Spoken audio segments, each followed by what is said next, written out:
네, 어서 오세요. 세계 정부로 가는 길 3편. 이 3편이 한 10편까지 갈 것 같은데요. 자, 이첫 번째 주제가 이제 그 장사꾼 아버지도 팔아먹는다는 건데. 뭐 무슨 얘기 하시는지 아시겠죠? 로스차일드와 록펠러 얘기를 해야 돼요. 예. 안 할 수가 없죠. 예. 그, 뭐, 많은 사람들이 뭐, 나 좀 장사 좀 해봤다고 하는데, 뭐, 가만 들어보면, 그냥 그 장사하는 방식이 그냥 보따리 장사들이에요. 로스차일드나 록펠러가 어떻게 장사하는지 모르면 안 돼요.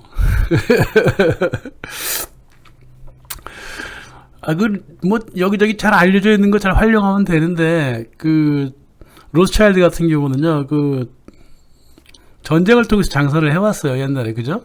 뭐, 다들 알잖아요. 뭐, 나폴레옹, 그, 뭐, 이기고 있다, 이래갖고, 주가 떨어뜨린 다음에 다 긁어먹고, 뭐, 그런, 장사죠. 큰 장사예요, 그런 게.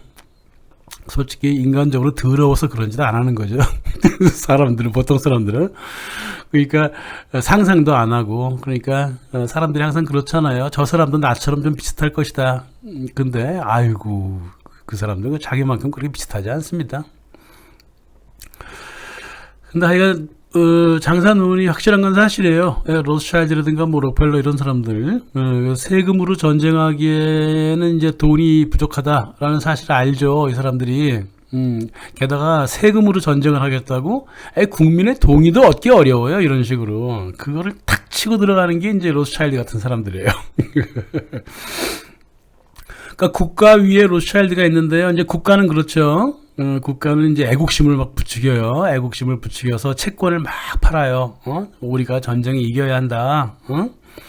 그러니까 이 전쟁 채권을 사라. 그러면서 막 부추기죠. 그러면 이제 국민들은 그냥 애국심이고 막 이러면서 또 채권을 삽니다. 근데 또 국민들은 또 한편 머릿속으로 또 머리 굴린다고 굴리죠. 그 전쟁 때 발행되는 그 국가 채권이라는 게 이제 보통 이자가 높아요. 그죠? 전쟁채가 이자가 높습니다.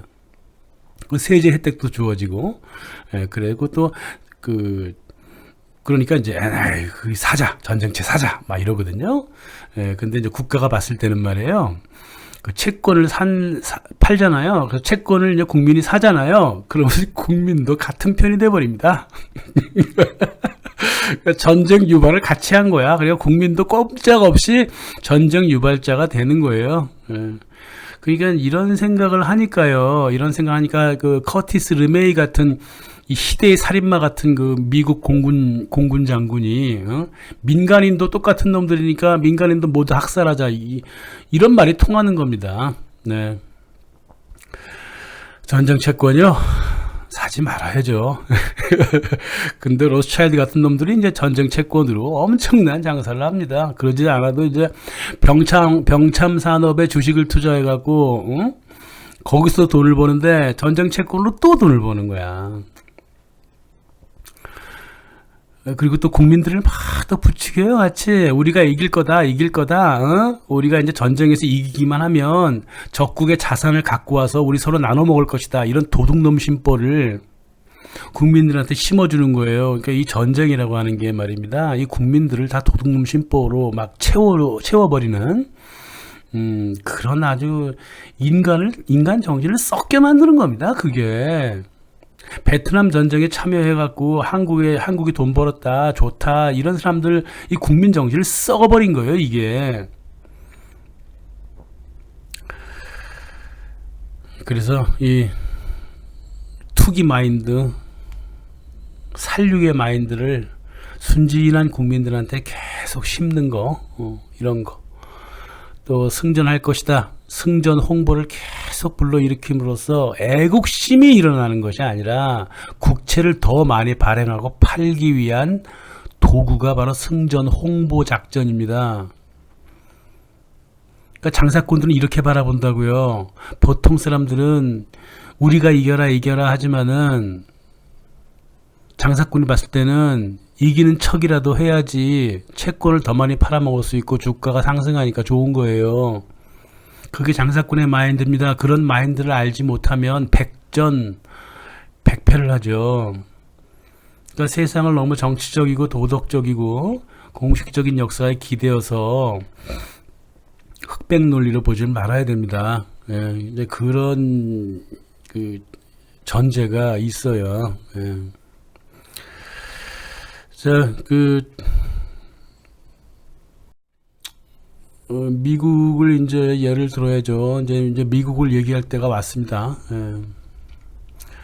그 영국의 런던 시티라든가 암스테르담, 프랑크푸르트, 파리, 나폴리, 또 미국의 그 뉴욕, 이쪽에 뉴 잉글랜드 근처 쪽에 뭐 시카고도 있고, 그 금융 엘리트들이 그 미국 국정화폐 달러라고 부르죠. 달러의 화폐 발행권을 장악하기 전에 미국 국민들과 정치인들의 정신 상태가요 흐리멍텅했어요. 그래서 진 거예요. 이제 앞으로 지지 말라고 말씀드리는 겁니다. 절대 지면 안 돼요. 이 정치인들과 대중들의 정신 상태가 어떻게 되어 있었냐면 1850년이 되니까 영국 경제를 막 앞지르는 것처럼 보여요. 1823년에는 멀로 선언이라고 그래갖고 이제는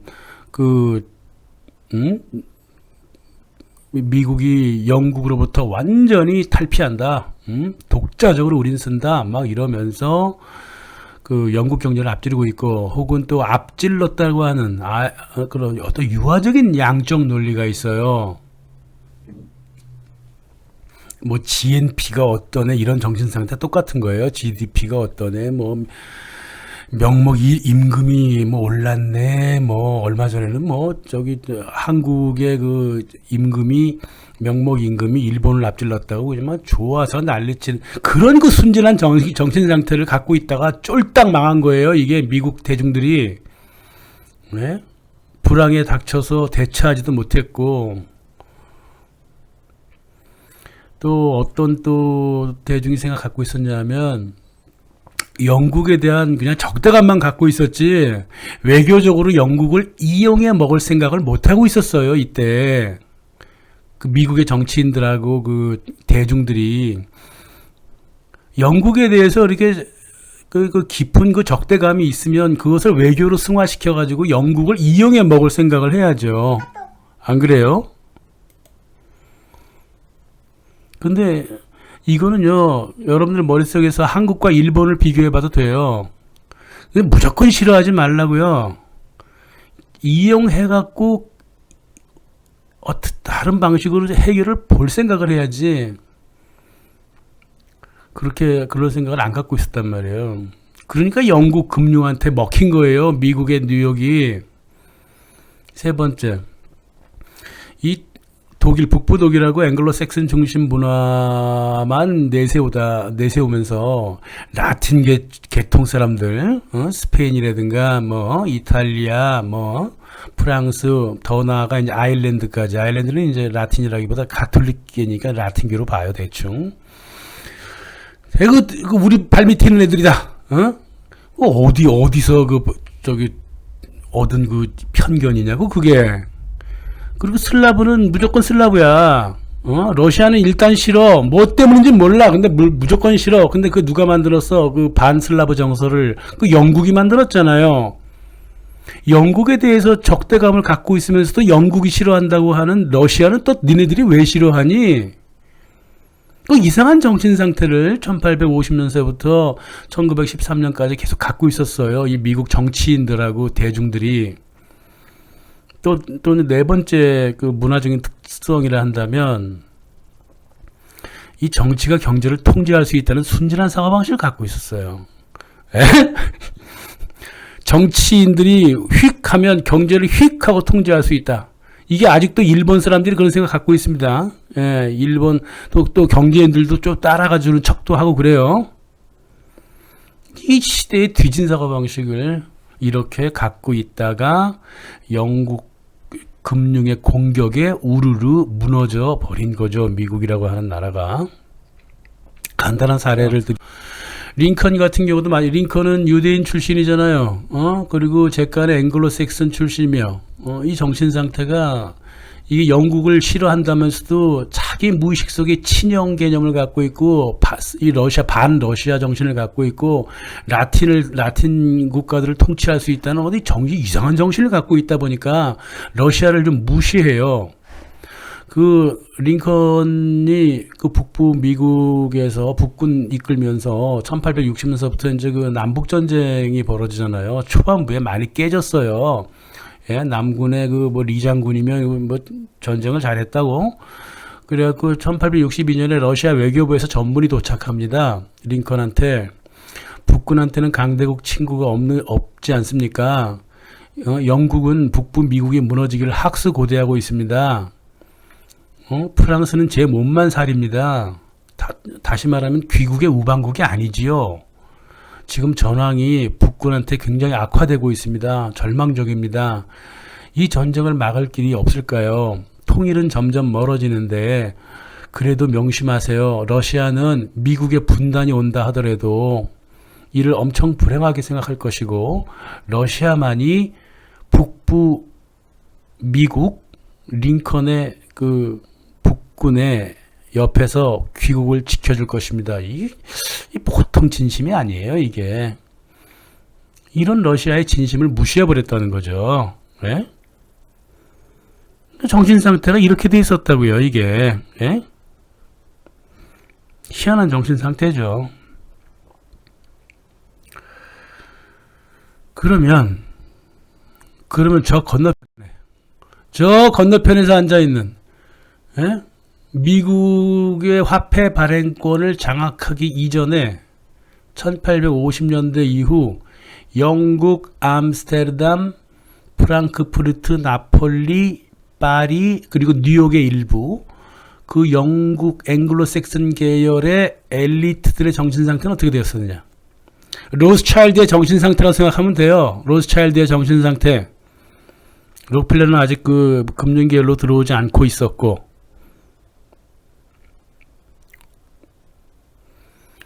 영국 산업 경제하고 대영 제국 정치를 서서히 버려야 되겠다라고 생각을 하고 있었어요. 진짜 버린 게 이제 남북 전쟁 끝나고 나서 버려버리죠. 영국을. 로스차일드가 미국으로 진출해서 미국 기반 영미 제국주의를 기반으로 세계를 장악한다라고 하는 은근한 꿈을 갖고 있었고요.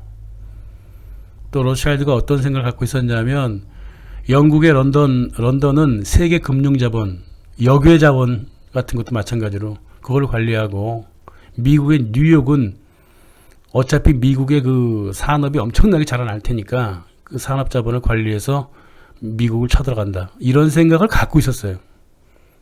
네.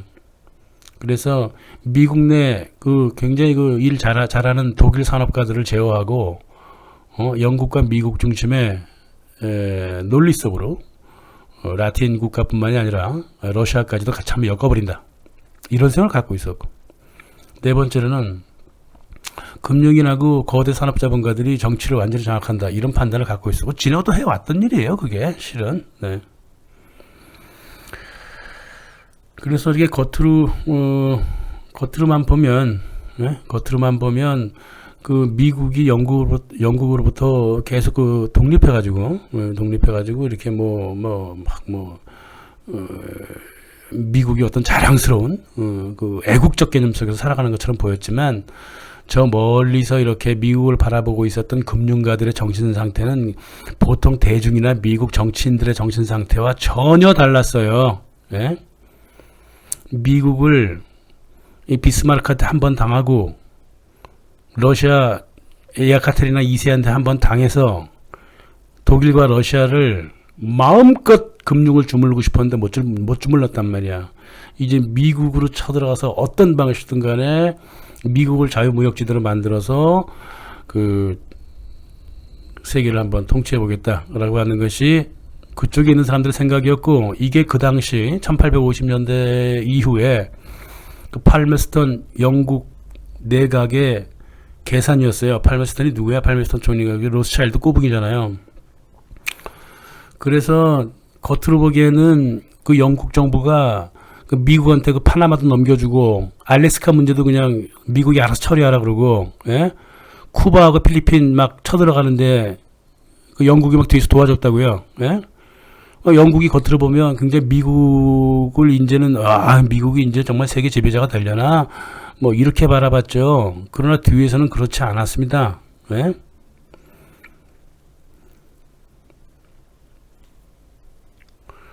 어떻게든 간에 미국과 영국을 같은 왼쪽에 영국, 왼쪽 손에 영국, 오른쪽 손에 미국을 놓고 저울질을 하고 있었단 말입니다.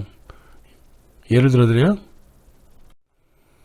살로몬 로차일드가 있어요. 살로몬 로차일드가 제임스 로차일드한테 보낸 편지일 겁니다. 아마 저게 남북전쟁 막 벌어지기 막 시작하는 61년에 벌어지죠? 예, 60년이 아니라 61년에 벌어지죠. 막 시작하려고 할 때 그때 보낸 편지예요. 미국 같은 자유국가에 노예가 있으면 안 되지. 모두 평등해야지. 물론 빈말이야. 예, 빈말입니다. 이거 진짜 빈말입니다. 장사꾼들한테는 자유고 노예고 평등이고 다 빈말이에요. 그저 북부의 그 공장주들이 노예를 해쳐갖고 그 자기네들 그 공장 직원들로 데리고 와야 되니까 노예 폐지 운동을 했고, 그 노예 폐지 운동가들이 그 수백만 달러를 써서 노예들을 도망치게 하고 막 폭동을 일으키게 하고 뭐 자유며 평등이며 헛소리를 다 했는데, 그래갖고 자유인이 된 그 흑인들은 직장 못 잡아갖고 굶어 죽었잖아. 그래도 정치적으로 뭐 평등 그럼 뭐 좋아 보이니까 그렇게 해서 사회혁명이 일어나는 거야. 그러니까 민주당도 막 갈라지는 바람에 링컨이라고 하는 도둑놈이 어부지리로 대통령을 했잖아. 이런 식으로 편지를 보내고 있습니다. 자, 지금 북부 사람들이 뭐 공화당이든 민주당이든 뭐 상관없이 애국심 같은 거 뭐 구태연한 생각을 갖고 이렇게 한데 모여갖고 지금 막 이 전쟁에 들어가고 있는데 다 날 믿어봐. 남부에 군사 무기를 대고 용자를 대고 계속 밀어붙일 테니까 라고 했는데요. 라고 했죠. 예. 그래서 얘네들이 보는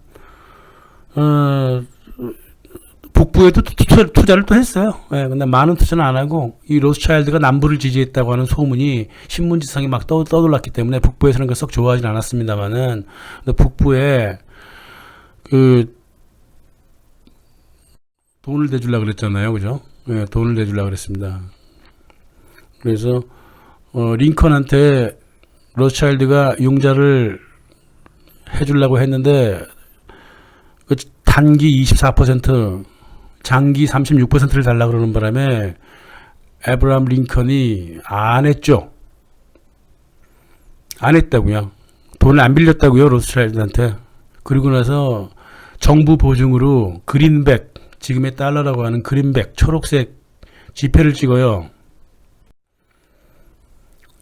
죽여야죠 뭐.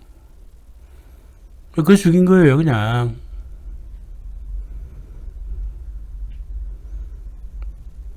이게 약간 복잡해요. 물론 뭐 지금 제가 단순하게 얘기했죠. 예, 근데 약간 복잡한 게 있어요. 근데 이런 영상에서는 싹 복잡하게 얘기하는 건 좋지 않은 것 같아요. 왜냐면 무슨 말인지는 못 알아먹기 때문에. 저도 그래요. 뭐 영상 보다 보면 조금 복잡한 얘기하면 잘 귓속에 안 들어오더라고요. 간단하게 얘기해서 왜 내 돈 안 쓰고 너 혼자 네가 어디서 돈 갖고 와서 쓰고 그래. 그래서 총 쏴 죽여버렸어요. 네? 이 아브라함 링컨이고 오두막집 출신이라고 알려져 있잖아요. 예? 그 미국 촌놈이라고 알려져 있다고. 근데 그건 다 거짓말이고.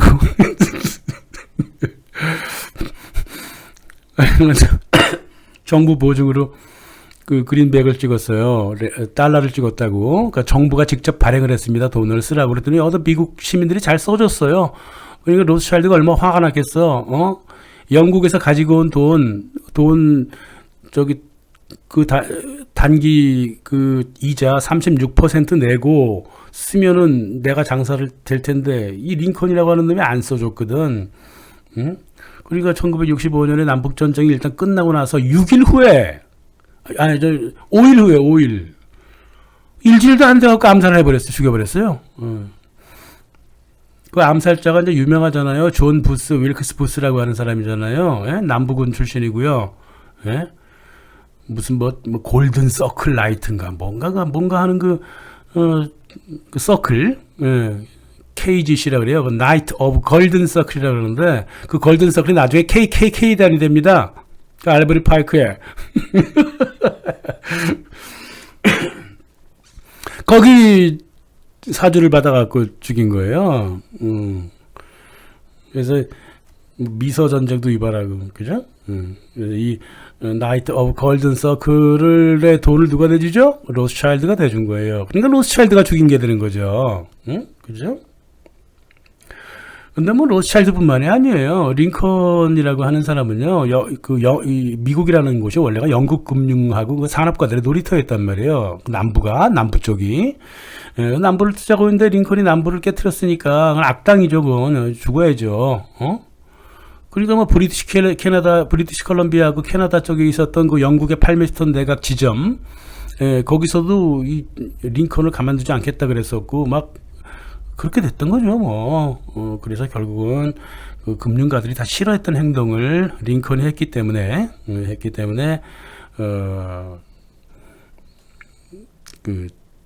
죽은 거예요. 꼭 로스차일드가 죽였다기보다 그 남부에 투자했던, 북부에, 그 미국 정부가 지폐를 직접 찍으면 지네들은 뭐 먹고 사냐고. 그래서 남부에 투자했던 그 은행가들이 있어요. 영국하고 뭐 또 로스차일드만 그런 거 아니잖아요. 프랑스 은행가들, 뭐 스페인 은행가들, 벨기에, 오스트리아 은행가들 거의 대다수가 유대인들이에요. 남부에 딱 달라붙었잖아요. 그 당시에. 그래서 죽인 겁니다. 근데 아까 얘기했죠. 오로지 러시아 정부만이 링컨의 주권 행사를 지지해줬다는 걸 알아야 돼요. 이 미국 사람들이 이걸 알아야 됩니다. 예? 미국이 영국이라든가 다른 금융 계열로부터 독립할 수 있는 그 독립하도록 지지해준 유일한 국가가 러시아예요. 그런 러시아를 그렇게 함부로 대하면 안 됩니다. 링컨도 그냥 무시했죠. 그 어디서 저기 배운 그 습관이냐고 버릇이냐고.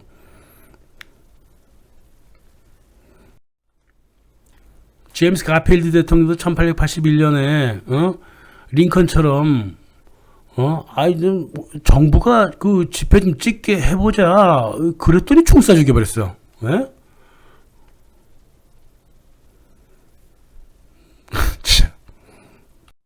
또 그래요. 1901년까지. 예? 윌리엄 맥키니 대통령도 그래. 아니 저기 정부가 그 집회 발행하는 게 그렇게 싫어? 그럼 우리 그냥 동등하게 금화 쓰자. 그랬더니 또 죽여버렸어. 참나. 아이고. 근데 암살범들의 배후에 대다수가 로스차일드 쪽의 은행들이 있었다는 것. 다시 말해서 영국 금융, 런던 시티가 있었다는 것이 뭐 학자들이 많이 그 연구를 해놨어요. 그래서 이 윌리엄 맥키니 대통령을 암살한 그 레옹 졸고치라고 하는 사람도 마찬가지예요. 이 폴란드 출신인데 이게 자기가 보기에는 맥키니 대통령이 막 주권을 강조하고 막 그러니까 막 민족주의인 것 같고 제국주의인 것 같단 말이야. 그래서 이 제국제를 죽이자 그러면서 죽였는데 글쎄 그 아나키스트하고 마르크시스트요 가끔씩 굉장히 그 착각을 해요. 이 세상사를. 그 좁은 시각이죠. 그게 되게 좁은 시각이에요. 근데 뭐 혹시 또 간첩일 수도 있어요. 그 레옹 졸고츠 이 암살범의 여자친구가 엠마 골드만이라고 하는 여잔데요. 아나키스트죠. 네? 1892년에 그 자기 또 다른 남자친구인 알렉산더 버크만하고 그 스위스 출신의 독일 기업가 플릭 있습니다. 플릭. 저번 거기에 나와요. 저번 편에 플릭을 암살하려다 실패를 했는데 체포를 했거든요. 체포를 했는데 계속 석방이 돼요. 네? 1886년에도 엠마 골드만이 말이에요. 경찰한테 폭탄을 던져갖고 7명을 죽였거든요. 근데 석방됐거든. 맥킨 대통령 암살자고 공모했다는 걸 알면서도 석방시켜버렸단 말이에요. 이 여자를. 엠마 골드만 아나키스트를. 뭐야, 김연이야? 뭐야, 로자 룩셈부르크 정도 이상으로 비밀스러운 여자예요, 이 여자가. 예? 이 여자가 어디 살았죠? 공산주의자 레온 트로츠키가 그 러시아 혁명 일으킬 사람들 이렇게 지원자 찾아다니던 뉴욕 남동부에 같이 살았단 말이에요. 다 유대인이고요. 그리고 레온 트로츠키한테 누가 그 당시에 돈을 대고 있었어? 자콥 쉬프라고 하는 쿠넨러프 은행장이 돈을 대고 있었단 말이에요. 그래갖고 그 뉴욕 남동부에서 그 거지 같은 이 러시아의 그 레온 트로츠키가 벤츠 끌고 다니고 고급 아파트에서 살고 그랬다니까. 엠마 골드만도 비슷하게 그렇게 살아오지 않았냐는 거지. 그러니까 뒤에 거대한 권력이 있어서 일부러 그 아나키스트 단체에 들어간 간첩이 아니었냐는 거예요. 이게 엠마 골드만이 이런 이제 의심을 하는 사람이 있다고요. 아니면 말고. 그러니까 항상 사회 운동을 하는 사람들은요, 그런 거 항상 조심해야 됩니다. 예? 왜냐하면 그 뿌락치들이 좀 많아요. 이거 역사적으로도 이렇게 안 밝혀질 정도니 뭐 오죽하겠냐고요. 예? 그래서 결국 오늘의 결론은 이겁니다. 국정 집회를 찍자. 그러면 죽여버려야 되는 사람들이 있고요. 뭐 금화든 집회든 간에 좀 정부가 자국 그 돈을 좀 관리를 해야 되지 않느냐? 그럼 죽여버려요. 하물며 그러면 금화가 제일 중립이니까 금화를 쓰자. 이것도 죽여버리는 거예요. 다시 말해서 개인이 발행하는 지폐를 쓰지 못하게 막는 대통령은 죽인다예요. 네? 두 번째는 바깥에서 들어오는 돈, 국제금융이라고 그러죠. 국제금융가들의 그 침입을 막는 대통령들은 일단 죽이겠다는 거예요. 그게 바로 그 미국의 중앙은행을 만든 사람들이 했던 행동이고요.